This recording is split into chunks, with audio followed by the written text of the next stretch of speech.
a better set of system for education. So that was also something that really got to me, because I was like, I completely know, because I went to a school where none of the kids in my neighborhood went to.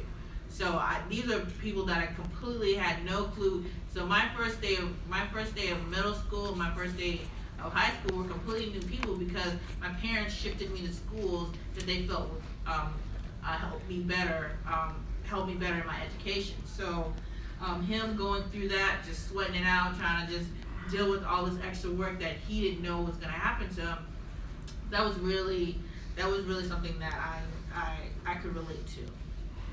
Actually, it was funny because I actually had the exact opposite experience growing up, where whenever I got to middle school, I got into another school, and then I just told my mom, I don't want to go to that school though, because my friends aren't there. Thankfully, my mom didn't make me go there, and also the other school was right up the street from my house, so I just want to walk right there, and I just want to walk home if that's okay.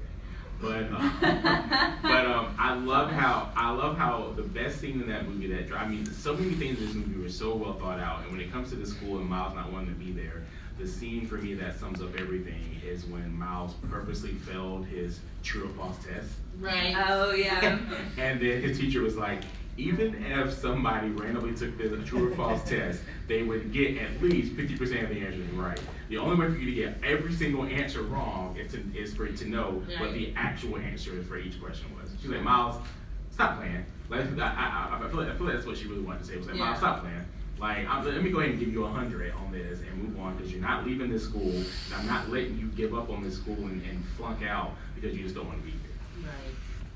And kind of leading into that, because he had that class, she gave him the project of Great Expectations. I kind of like to spin on that, and kind of that night with Aaron, he's doing his graffiti, which is, by the way, I love that they made him.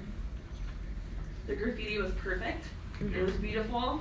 It was, usually graffiti is seen as bad. Right. But even in that moment, like his whole work, like his artist, I love that they made him just amazing at it.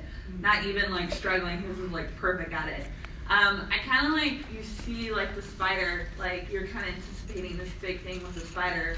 It bites him, and then he just slaps it off his hand. Yeah, that was the best Spider-Man transformation, or whatever you want to call it, infection or bite, in the history of any Spider-Man movie. Tobey Maguire, Andrew Garfield, the cartoons, everything. They always make it because so dramatic. when They make it so big. When he was bit, I thought he was gonna like pass out and start seeing things. Yeah. He was just like, and the music is like swelling up. Yeah. He's just like, oh.